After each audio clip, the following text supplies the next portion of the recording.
This episode of Gators Breakdown is brought to you by Betterhelp. Prioritize your well-being. If you need support along the way, BetterHelp has got you covered. Visit betterhelp.com/gators and get 10% off your first month. That's BetterHelp, HELP.com/gators. We got Gators Breakdown here. We know we're business. Gators Breakdown, because there's never a dull moment in Gator Nation. The Gators Breakdown podcast is ready to go. I am your host, David Waters. You can find me on social media at GatorDave_SEC. Coming at you, Florida, Texas. Gators travel to Austin to take on the number 5 Texas Longhorns. Let's get right into it. A quick look at the Longhorns here. And coming up, I'll be joined by Gerry Hamilton from On Texas Football to break down the Longhorns. And then, of course, I'll give my look into the game, preview and prediction coming up later on. 7-1 so far this season are the Longhorns, but not really a marquee win when you go back and look at it. 52-0 over Colorado State, a win 31-12 at Michigan. It looked like a good win at the time, but Michigan not the same Michigan, of course. 56-7 win over UTSA, 51-3 victory over ULM, and then a 35-13 victory over Mississippi State to get their first SEC win. 34-3 Cotton Bowl win over Oklahoma, followed up the Mississippi State win. And then they suffered their first loss of the season, 30-15 against Georgia. And then a close 27-24 win in Nashville against Vanderbilt. So now Florida comes to Austin after a bye week there for the Longhorns. Texas is only one of 5 schools, Indiana, Ohio State, Ole Miss, and Tennessee, that rank among FBS top 16 in many categories. Top 16 in scoring offense. They're 16th there, 37.6 points per game. Scoring defense, second in the country, 11.5 points per game. Total offense, 16th, 453.1 yards a game. And total defense, Texas is the top-ranked total defense in the country, giving up only 241.3 yards a game. So there we go. There's a quick look at Texas. Before we get further into this episode, everybody hit that like button, smash it, really help us out right here on Gators Breakdown. Subscribe right here on YouTube or your favorite podcast platform. And then, of course, if you want more, keep that conversation going. Gators Breakdown Plus, link is in the description. Get those chats. We'll be holding a chat this week on Gators Breakdown Plus, ad-free episodes of Gators Breakdown. If you want me to keep that conversation going, of course, get access to that Discord. Really good conversation going on there this week, of course, about where this team is at and coaching talk still, hot seat talk still, maybe not hot seat talk. Where else, of course, the football no recruiting channel. If you're in more of to the football strategy side of things, we got that channel there in the Discord as well. Link is in the description to join Gators Breakdown Plus. And then, of course, download the Autograph app. If you're a fair weather fan, don't listen to this. But if you're a diehard, because I know you are, if you're listening to Gators Breakdown here, well, then the Autograph app is for you. As a diehard Gator fan, you can earn big rewards by tuning into your favorite content, even more from this show on the Autograph app. So look, on that app, every minute you spend keeping up with your favorite teams, earn you coins. Stack them up, cash them in for everything from signed jerseys to free tickets. More as well. There's a news feed to get you caught up on the day's news, a podcast feed so you can listen to Gators Breakdown and other shows right in the app. Download Autograph now on the Google Play or App Store using code Gators Breakdown. Link is in the description because real fans deserve more. Gerry Hamilton of On Texas Football joining us right here on Gators Breakdown to preview this matchup as the Gators travel to Austin to take on the Longhorns. And Gerry, an exciting matchup. And I want to get started with, well, first of all, thanks for the invite for coming on your show. We're kind of doing the reverse this week. Your show, you come on my show. So I definitely had a good time on yours. And guys, if you want even more Texas coverage this week, be sure to check out On Texas Football. Guys do a great job. And look, I mean, you guys gave some pretty good insight for the Florida side of it too. Yeah. We just, maybe a little bit, man. I've been in Florida for the last 10 days going to see prospects Texas is recruiting, but look, I can't compete with your backdrop, so I just said I'll just do it in the car. I'm traveling back to Texas from Florida right now. Sounds good. So we'll get to this. Everybody check them out right there on Texas football, of course. And Gerry, let's get started. How has the move to the SEC been for you guys so far? I guess looking at it so far, you guys haven't had to really go into a true SEC road environment yet. The biggest away game so far for you guys has been the Michigan game, and that's the only road conference game has been the Vandy, with road games still to Arkansas and Texas A&M. But you guys have a history with them already, so I guess you don't really get the true SEC road experience vibe that until next year when Florida, Georgia, Kentucky, Mississippi State. That's it. It's next year. And I've been telling Texas fans, because, I did recruiting nationally for so long, ESPN, Under Armour, back in the 24/7 Sports, and I was over rankings, that Florida, Georgia are great spots to go watch a college football game. I tell people Athens, a great college town, go there next year and see that game. Go to Gainesville for the Florida game next year. Go to the Swamp, make it a travel stop for you, and go to Spurrier's Bar and Grill beforehand. So just go see those venues. But yeah, this year, look, the schedule's been pretty favorable for Texas and Texas A&M. I think they had to be nice to A&M since Texas was coming in to the SEC. Now Oklahoma they got the brutal schedule, all of it, right? Florida has the toughest schedule in college football. One of the toughest schedule I've ever seen this year. Maybe it made it a little easier because FSU is going to go 2-10-ish, but and UCF hadn't been quite as good. But still, Florida's schedule is brutally tough. Oklahoma's schedule for your first year in the SEC is really difficult. Texas caught a good break with the scheduling, as you said. Now, in November coming up, though, it changes because obviously Florida comes to Austin this weekend. But then you go to Arkansas, and Arkansas, the only people that hate Texas worse than Arkansas is A&M. Maybe Oklahoma. There's 3 schools that really hate Texas. They would mean their season to beat Texas. Sam Pittman, it might mean his job to beat Texas. And Arkansas is an off week this week. Off week, see if they can get Taylor Green healthy. I don't think 6'6", 195-pound quarterbacks running 15 times a game in the SEC are going to stay healthy. See if they can get him healthy once again in an off week. But then there's that game. Then Kentucky at home, who's struggling on offense. You guys saw it 2 weeks ago. And then at A&M is going to be, I don't know, man. I've joked about it all season, David. It's going to be Collie attacks on Steve Sarkisian and Quinn Ewers on the sidelines. Johnny Manziel bobblehead game for the 38th time since 2012. You name it, it's going to happen in College Station, man. The team bus will probably get pulled over for going 3 miles an hour over the speed limit in College Station. Everything's going to happen in that A&M and Texas rivalry game that you can imagine, especially if the winner makes a playoff. Could you imagine returning a rivalry that's been gone for 12 years, and the first time you play it, the winner probably goes to the playoff?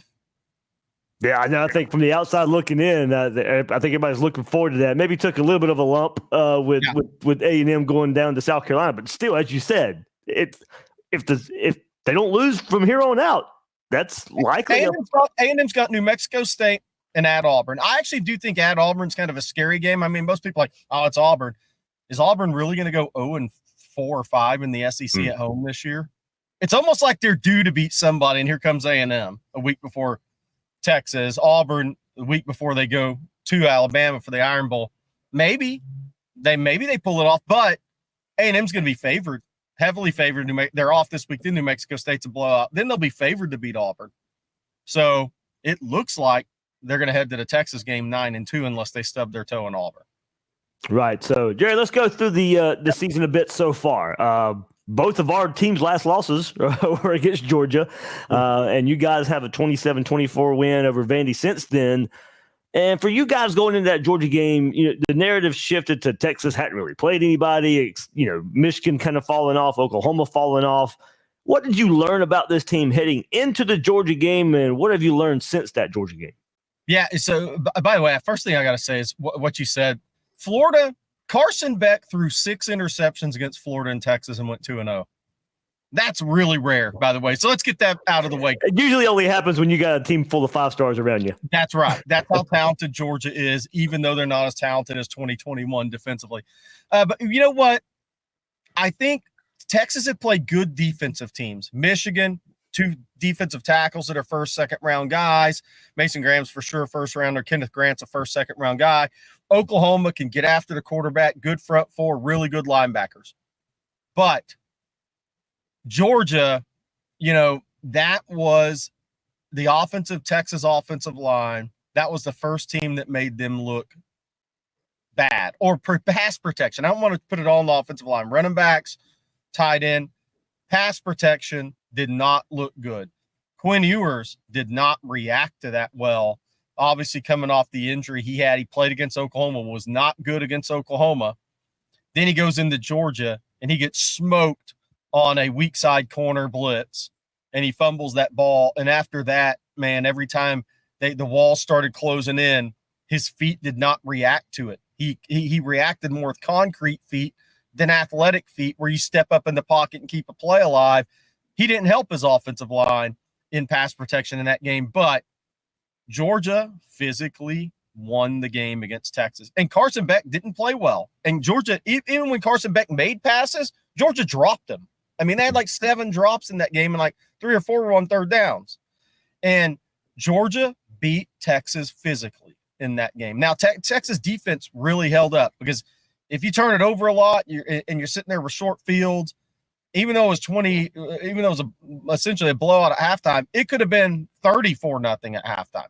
The Texas defense held up well. They've shown a lot of backbone, because it happened against Oklahoma too. Happened early against Vanderbilt. 3 games in a row, Texas has thrown thrown an interception on their own end of the field. So the Texas defense has been put in some tough spots, but they've proven that they are a high-end defense. I'm not saying they're number 1 defense in the country where they're ranked now, because they haven't played the offense. They haven't played the Jackson Darts, right? They haven't played that schedule in the SEC like an Oklahoma's playing defensively. But Texas is really good on defense. They're great communication. They get pretty good gap sound football. They're physical. But Georgia was the more physical team. And it really, to me, looked like a game that Kirby Smart all week told his guys, you know what? It's Georgia against the world. It's like John Calipari at Kentucky when he had a loaded team. Everybody says we're going to go get our butt kicked in Austin. This new team that's in the SEC, they're ranked 1 in the country. Everybody's telling us we're going to get our butt kicked, and they're going to whip you physically if you don't come in and play with your hair on fire. And you know what? They played with their hair on fire, and they took it to Texas.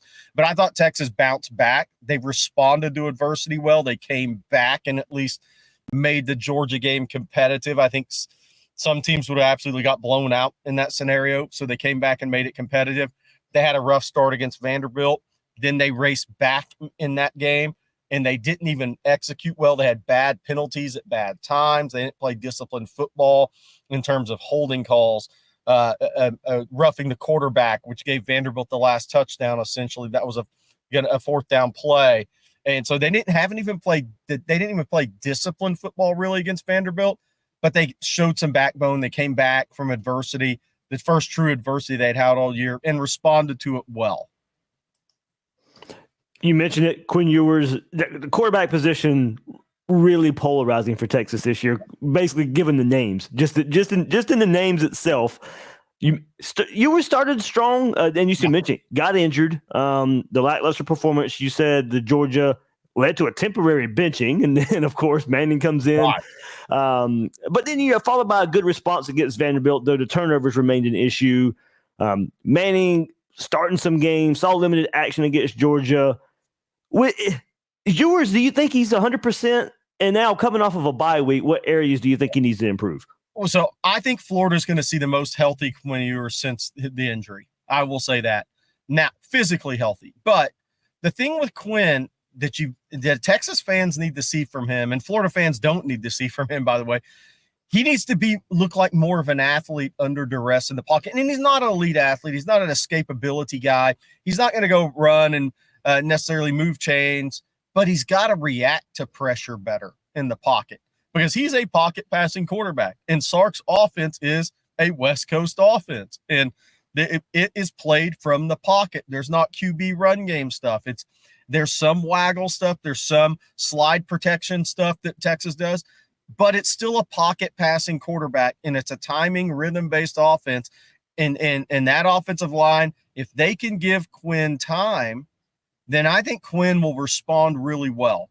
If Georgia gets the delayed linebacker A-gap blitzes have been an issue the last 2 games for Texas. Georgia, and people are going to copycat it. So Florida's going to copycat it because Vanderbilt didn't have success against it. But if the offensive line gives Quinn time, he is a very accurate quarterback in the intermediate game. I mean, he's one of the better intermediate game quarterbacks in college football. He struggles with deep balls down the sideline, outside the numbers, pretty good at over the top down the middle. But the thing is with Quinn, he's just got to be more reactive. I jokingly say he needs to have tennis player feet in the pocket. He needs to have quick feet, reactive feet, body quickness, reactive quickness to things. He has not had that. And he naturally, that's not his strength, but he was better in the playing in the dirty pocket against Michigan than he definitely was against Oklahoma or Georgia. He came back to life a little bit against Vanderbilt, but he still was not to the level of Michigan. He's got to play in a dirty pocket with more reactive athleticism, step up in the pocket, climb the pocket, give those routes time to develop, help his tackles, and so he can get the ball to the intermediate game because he is really good in the intermediate game.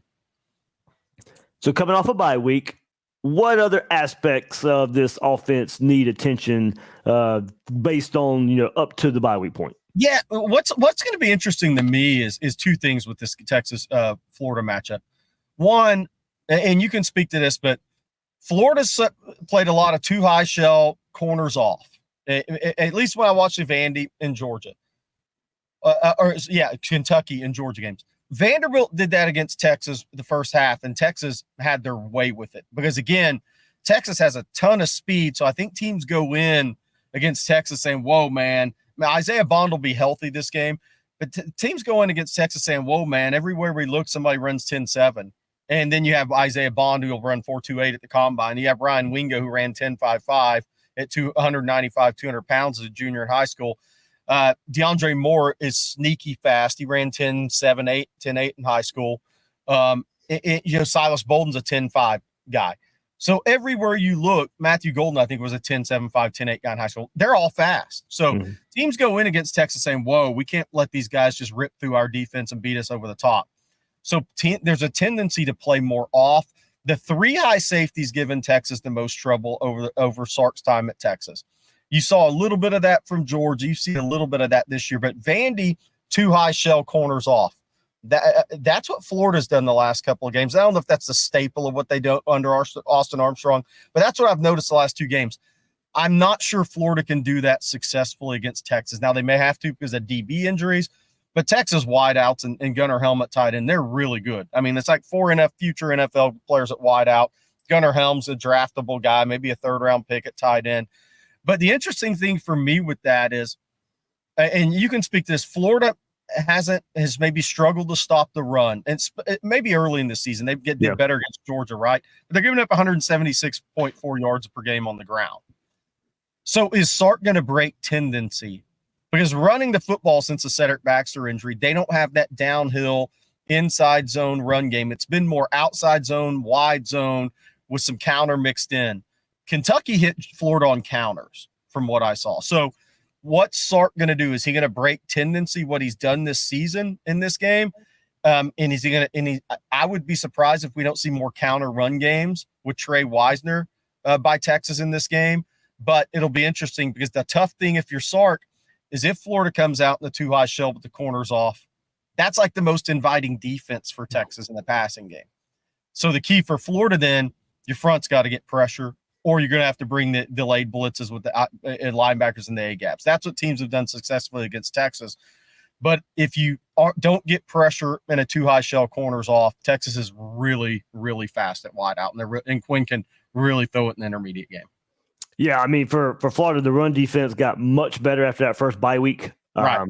Lit up by Miami, lit up by Texas A&M, settled down that bye week and played some really good rush offenses with UCF, Kentucky, Tennessee. Really, held those offenses there. And yeah, you're right. Early in that game versus Kentucky had some success with those counters. Florida settled down a bit, but yeah, you could certainly see it early. And look, given recent history, Kentucky has killed Florida with that counter. So it was good to see them finally settle down. Yeah, the defense. And Florida played the run against Georgia. And that's one of the things I was looking for in that game. Florida played the run against Georgia pretty well. Because we can say what we want. Carson Beck is not playing at a high level when I think anybody in college football knows that. But Georgia's offensive line is still really good. Travis Etienne's really good. And I love the freshman Nate Frazier. Love him. And I know Etienne got dinged a little bit in that game. But Florida played the run against Georgia better than I thought they would, in all honesty. Yeah, it took Georgia a reverse to a running wide receiver to get their longest rush of the game. So definitely settled down there on that side of the ball. Gerry, anything about, of course, that one of the big storylines coming into the season was the injuries at running back, of course, and it looks like somewhat, at least early in the season, able to overcome that. Has that still been the issue as the season has played along? Well, it's interesting. Jarrett Gibson, the freshman from Gainesville, he was playing a lot early, and he had a really good game against Michigan. But then when Texas started having some maybe pass protection issues, we haven't seen much of him. And he hurt his ankle. He had a little ankle tweak, but I don't think that's it. The pass pro, because even Jaden Blue has struggled in pass pro. So what's been interesting is Texas is having to manufacture a run game in a different way than they would have with Cedric Baxter. Cedric Baxter was a hell of a good player. You could play. He was an every down back, and not many true freshmen walk in and are ready from a pass protection standpoint when you go play Alabama. And Texas had the utmost confidence that he knew the entire offense. He knew all the protections. He could even make the protection calls. That guy was a stud in pass pro, and then he was a tough runner that was just had some nagging injuries last year, but still had 640 yards as a freshman, along with Jonathan Brooks, who had the monster season for Texas. So they're not as good at running back without Cedric, but you don't lose an every down back that's 6'1", 218, and you're going to be as good. And then that had changed what they could do with Jaden Blue, because Jaden Blue ideally is a guy you like to play in the slot. You like to give him 8-9 carries a game. You like to get him in space. So what Sark's done is the passing game is pretty much the perimeter horizontal passing game is pretty much an extension of the run game, especially early in games. And I think you're going to continue to see that because Texas doesn't. And Trey Weiser's had a really good season, good player, but they still don't have the back that you're going to carry. You're going to run inside zone with 15, 17 times a game. It's been more outside zone, more wide zone, and some counters mixed in. So they've had to change up the run game, and they've used the horizontal and perimeter passing game as an extension of the run game. And so for Florida fans, I think you'll see a lot. I think you'll see more of that on Saturday. Jared, one more quick thing on the offense before we switch to defense right quick. DeAndre Moore, you mentioned him in passing. Of course, the name Isaiah Bond is what everybody knows, but it's Moore who's actually leading the team in touchdown receptions. Yeah, and he had one called back against Michigan as well. So he went out of bounds on the 1 yard line on another one. I think that play got reviewed, or maybe it didn't.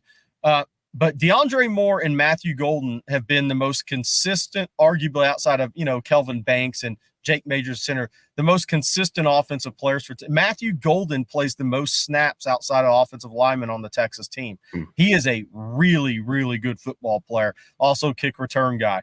DeAndre Moore is probably the best blocker. He fell into this Jordan Whittington role, and I think Chris Jackson, wide receivers coach, said, look, this is your pathway to being a really good player at Texas, especially early on. And he just dove into that role. He was the first guy out for practice and all the open media sessions. And one thing we do know, some of those things do end up mattering. But he is a tough kid. Because a lot of times, like, David, what's the thing? Oh, he's from SoCal. Is he really a tough kid? Yeah, DeAndre Moore's a tough kid. He's a willing blocker. He will get physical. He'll get physical in his routes when he has to. But he's just become a playmaker. And for Quinn Ewers, Matthew Golden, and DeAndre Moore are the guys that he 100% knows.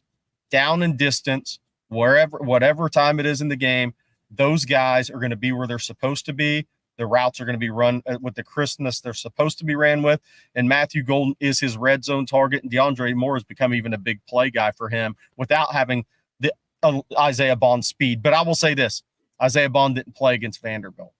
And Isaiah Bond, that speed helps make everybody else a better player. Absolutely, absolutely. Gerry Hamilton on Texas football joining us right here on Gators Breakdown. We'll switch it to the defensive side of the football. Plainly, was this performance expected coming into the season from this defense?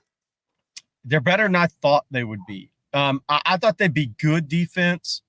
I didn't know they'd be a top 10 level defense. Now, some people said, well, Texas hadn't played anybody. And I agree. They haven't played great quarterbacks. And even Carson Beck did not play well against them. But where they've improved is they are much better in communication in the back seven. Last year, that was an issue. They had some busts, some really bad busts at times. They're better rushing the passer this year from the edge. Freshman Colin Simmons gives you that instantly. But Barron Sorrell, the senior edge, has had a really good year. I think he's worked himself into an NFL draft pick. Ethan Burke, the junior long arm kid. They have a number of guys. Anthony Hill, the linebackers playing at an all-American level, can really rush the passer from the linebacker position. They are better getting after the quarterback. They've been better getting the quarterback to the ground when teams haven't just got it out of their hand quick. But it's really their communication. Andrew McCuba was a big pickup from Clemson at safety. Jahdae Barron, who was the nickel last year, has been really good at corner for Texas. I mean, he's up for the Thorpe Award. He's made a transition. He's made money in the NFL draft. Now, I don't think he's going to play corner in the NFL, but he's made money because of his versatility in playmaking. So they've just had really good communications. One of those hidden things, I think, with this team defensively is the rule that all the guys can, Scotty Hazelton now coaches the nickels for Texas. He's not an on-the-road assistant coach, but those guys can now coach on the field. So they now have Blake Gideon coaching safeties, Scotty Hazelton coaching nickels, Terry Joseph coaching corners. So they have more connectivity back there in their secondary.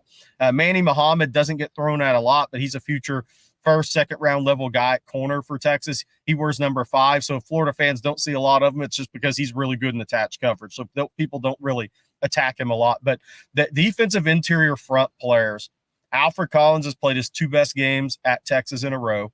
Jermaine Lole, when he's healthy, to transfer from Arizona State to Louisville. He's had 3 major injuries, but he's stayed healthy this year. He's a really good player when he's healthy. Bill Norton gives you something over the nose when you need it. Vernon Broughton, who's out the first half of the game from that targeting at the end of the Vanderbilt game, but he's been solid this year, been better than expected. So, but it's really been their communication, their connectivity, and they have cut down the busts this year. They gave up a bust on a run against UTSA, about a 60-yard touchdown. They may have had one other bust, but they haven't had a lot of busts this year. So they're giving themselves a chance, and they don't blitz a high percentage at a time. So it's more of a bend, don't break, but they're not breaking as much on their own. It's not self-inflicted wounds this year.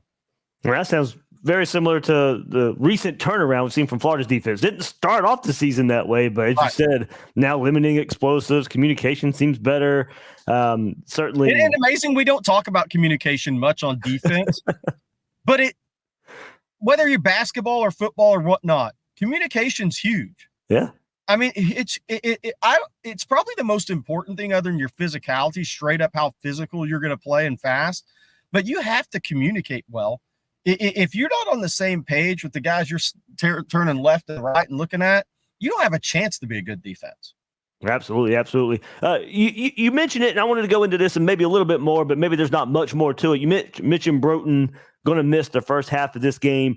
How much of an effect is that for the defensive front, and who has to step up with him missing that first half? Well, so it'll be interesting. He's a disruptor. Jermaine Lole's been disruptive. Bill Norton's an over-the-ball player. So they have a freshman, Alex January, who is going to be really good. He's still a true freshman. So maybe you see Alex January play a few more reps in there. So that's what'll be interesting to me. I don't think it's a big drop-off other than it's going to add a freshman to the rotation in the first half for a few plays that probably wouldn't have played in the first half against Florida. But that, again, this is his final season. He's been a more physical player at the point of attack this year. So he's a much improved player. They will miss him. Is he one of their top 2 guys? I think Alfred Collins and Lole are 1, 2. And I think Vernon's number 3. So their number 3 guy they're going to miss for the first half. Okay, there we go. Gerry, to wrap us up here, without DJ Lagway, more than likely, it's going to be a tough test for Florida's offense. What do you expect Texas to game plan and execute on Saturday defensively? Stop the run one, because look, I think Jaden Ball's a really good player. I mean, he's a really good freshman running back. And, it's interesting. I don't know what you think, but where Damian George goes is where the running game's going for Florida, at least when I've watched. I mean, it seems to be the recent trend for sure. Yes. And I think that you have to have really good linebacker diagnoses against Florida because and I expect Montrell Johnson to give it a go, but I'm not sitting here saying I'm Billy Napier to Florida training staff, but you'd expect them to give it a go. Florida's got two really good running backs, and they're different backs, which I think makes you tougher to stop in the run game. But I think with Jaden Baugh, I think it's gang. You got to gang tackle him. I mean, it can't be one guy, and you can't tackle him high. I think he's a really good player. So the key is stopping the run. If you play really good on first down defense against Florida, then Aiden Warner's in a bad spot. Yep. If you're really good on first down against Florida, Aiden Warner's going to be in a bad spot. Hey, Gerry, man, I cannot thank you enough. I know we threw this together kind of quick, but I think it was pretty successful overall. Yeah, so I don't know if you're doing score predictions or anything, but I'm thinking, I mean, look, Aiden Warner's in a tough spot, right? Yep. I'm thinking, I'm not scared to put something out there and be wrong. I'm thinking 31-17, 34-17 is my guess. Texas is what I'm saying.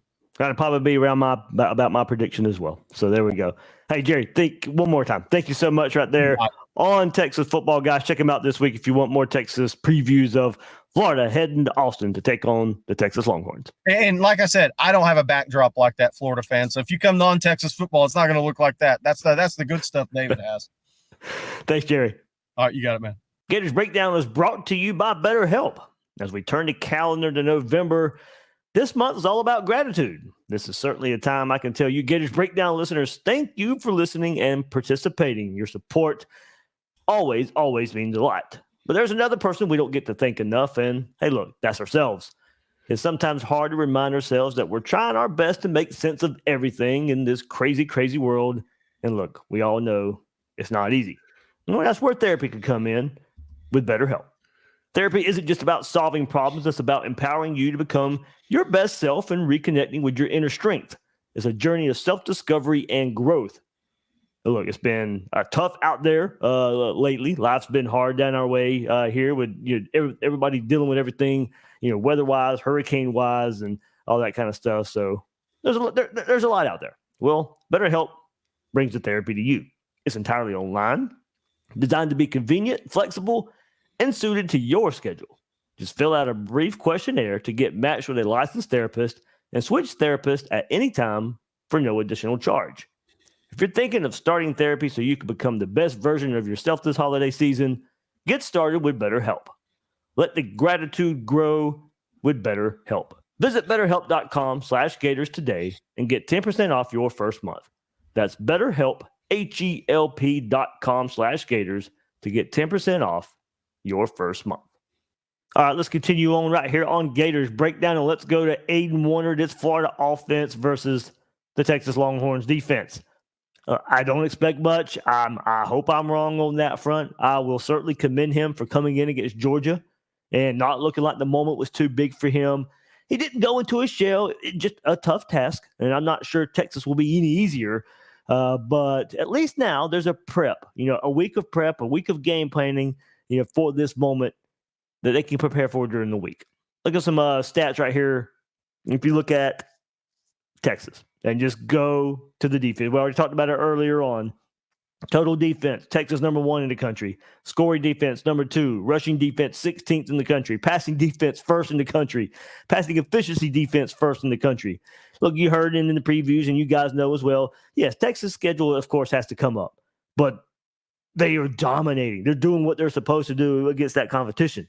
What would other teams be doing against that same competition? Well, if they're doing this, that's impressive. So we'll see as the schedule looks like it's going to get a little tougher for Texas. But of course, now with Florida without DJ Lagway, what does that mean going against a defense that is only giving up 241.3 yards, 11.5 points a game?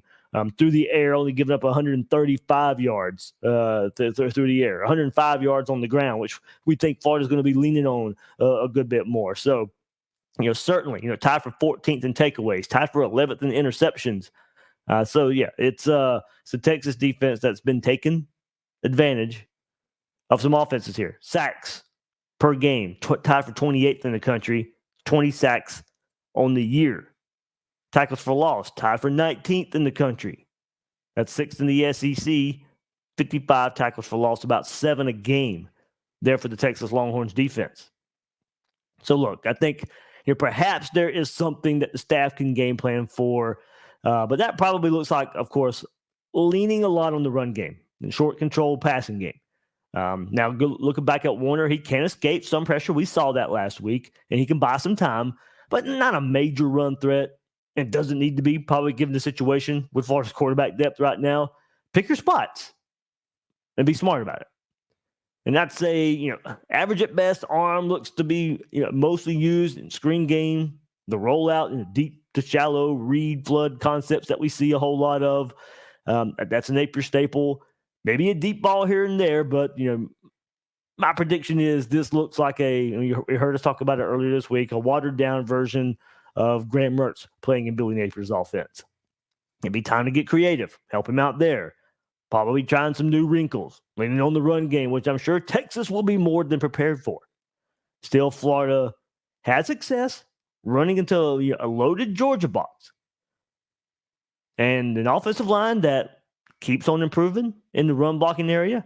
Can Florida still find success in the pistol wide zone that they did last week? And what else can Napier add to that? Any way you can find creative ways to get Mizell or Tank Hawkins in space, find a way to get Badger and DK down the ball, get the ball down the field. That's a big question. Will that be there? Now, we know the capability of those two guys, Badger and DK, down the field, especially Badger way down the field. But they guys, top 10 in the SEC in yards per catch. Is that still going to be in this offense with the way the quarterback spot is? I think Texas is going to mix up their coverages a lot before the snap, use a good amount of zone defense, make Aiden Warner really think a lot. This will help their defenders as well react to passes better and likely sit on what Napier likes to run most in his passing concepts. Texas definitely catches a break with Lagway out. So in looking for a path to an upset for Florida, Texas will don't need to bring their A game up front. Match the intensity of the physical play that we've seen from the Gators lately. More likely, they'll be ready for that. Just how much can Florida get out of the passing game in Warner, and how much will Napier even try? That's what you got to look at. If the run game's working, you don't have to put him in harm's way a whole lot. And, of course, that's the easiest path. Especially when you go on the road anyway. Try and take over a game with your run game. But given the situation Florida finds themselves in now, we all know it's imperative for Florida, and it's Billy Napier and his offense, the way he runs it, imperative to get that ground game going. Key stat here. Texas has recorded a takeaway in every game this season. They forced 17 turnovers, 12 interceptions, 5 fumbles this season. The Longhorns have forced multiple turnovers in 3 consecutive games in 6 of the 8 games this season. That's a pretty daunting task for a quarterback making his first start. Let's go to the other side. Going against Texas's offense. It's going to be a challenge based on how balanced they are, how much they spread the ball around, a very balanced offense that will run a ton of play action. Heard Gerry just kind of give an overview of the Texas offense as well.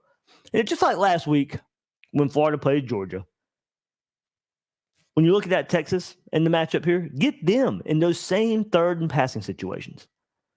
They're one of the worst passing offenses in the country in that situation. 2 weeks in a row for Florida, kind of odd here, going against 2 very talented quarterbacks in Beck and Ewers, but talented quarterbacks that are not living up to expectations and really struggling in that facet of the offense. Get them in third and passing situations and take advantage. If Texas isn't, overall for them, they're 20th in the country in converting third downs at 46.5%. So you got to get them in third and long. Overall on third down, they're pretty good. They will struggle in third and long. It's not there enough for this offense.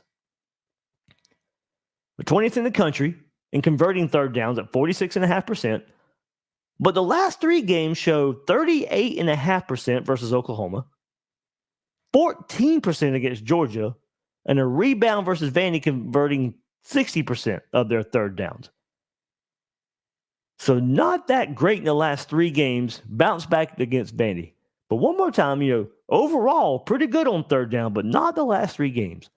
38.5% versus Oklahoma, 14% versus Georgia, 60% versus Vandy. So if Florida can replicate the third down success, then they can keep this game close.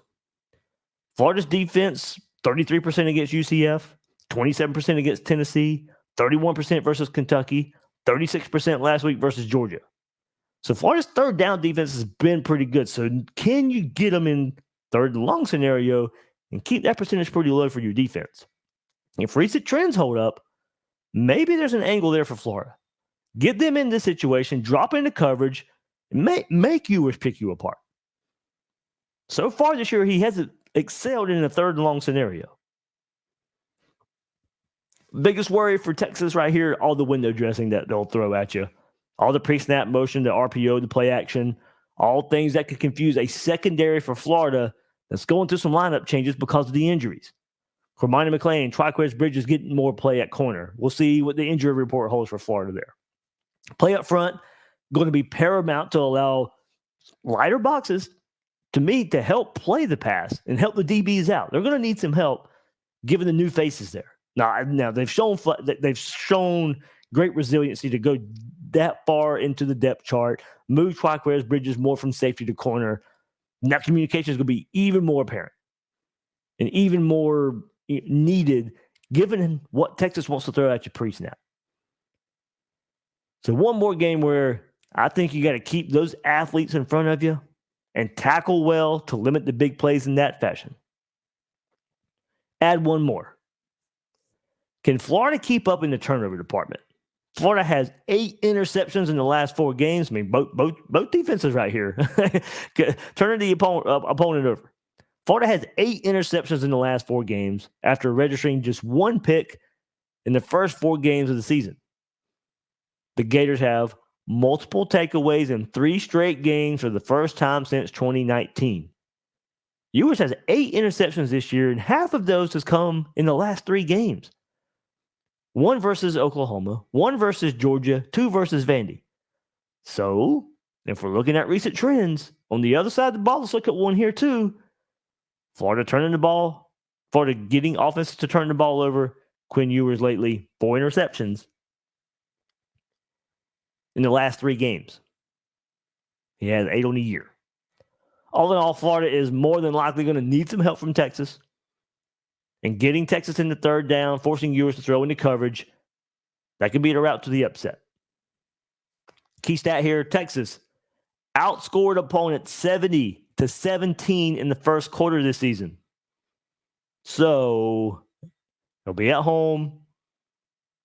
A Florida team that, licking their wounds from injuries, can get off to a good start here. Don't let Texas get up on you. Like what they've done this year, 70-17 in the first quarter. One stat I'm looking at overall, time of possession. Something I'm going to watch, and there's multiple angles to this. First, more than likely, I think Florida's going to have to dominate time of possession to win this game. But it won't necessarily mean Florida does win the game if they dominate time of possession. I think that's the angle to it. I think at the end of the day, if Florida wins this game, I think you're going to go back to it and say Florida dominated. It won't mean Florida wins, though. But if they do, I think you'll see that stat there. That's a pretty big plus for Florida. With all the injuries in the secondary, there's a possibility Texas hits some explosive plays and scores while Florida just is having to play ball control. That's why I think there's a couple ways to look at it. Just because Florida's dominating the time of possession, I don't think it means they win. But if they win, I think it's there. And I think it can be because Texas hits explosives and Florida's having to play ball control either way. So Texas, they may be putting their points up, hitting those explosive, and Florida's not putting points up, playing ball control. There's also a scenario where Florida just doesn't have all that much time of possession. There were 6 3-and-outs once Warner came in last week versus Georgia. So if anything like that happens again, time of possession won't be on Florida's side. So I'm not sure I see a scenario where time of possession is balanced in this one, and it means a Florida win. Like, if it's pretty balanced, I think that means a Texas win. So I'm not sure what scenario here plays out, but one I'll look at as the game is going on and afterwards to see how it plays out and what it means. Do you dominate time of possession and win the game? Do you dominate time of possession and lose the game because Texas is hitting explosives? So time of possession to me, that's going to be one stat when it's all said and done. We'll go back and just see how it plays out. So with all that being said, I got a final score of 34-13 Texas. I think it's going to be tough showing for the Florida offense there on the road. Aiden Warner leading the way. And then Florida's defense, I think, will play good, but I think just be put in too many tough situations. They'll be on the field a little bit too much. Texas pulls away in the second half. 34-13. Texas over Florida is the prediction. All right, there we go. Hope it don't turn out that way. I got a lot of people going to this one. So hope they go to Dallas and have a good time. Walk out with a Gator victory. All right, that'll do it for this episode of Gators Breakdown. I am your host, David Waters. Thanks to Gerry Hamilton one more time for giving us that great preview of Texas. That'll do it for this episode of Gators Breakdown. I'm your host, David Waters. Find me on social media at GatorDave_SEC. Guys and girls out there, thank you for joining me on this episode of Gators Breakdown.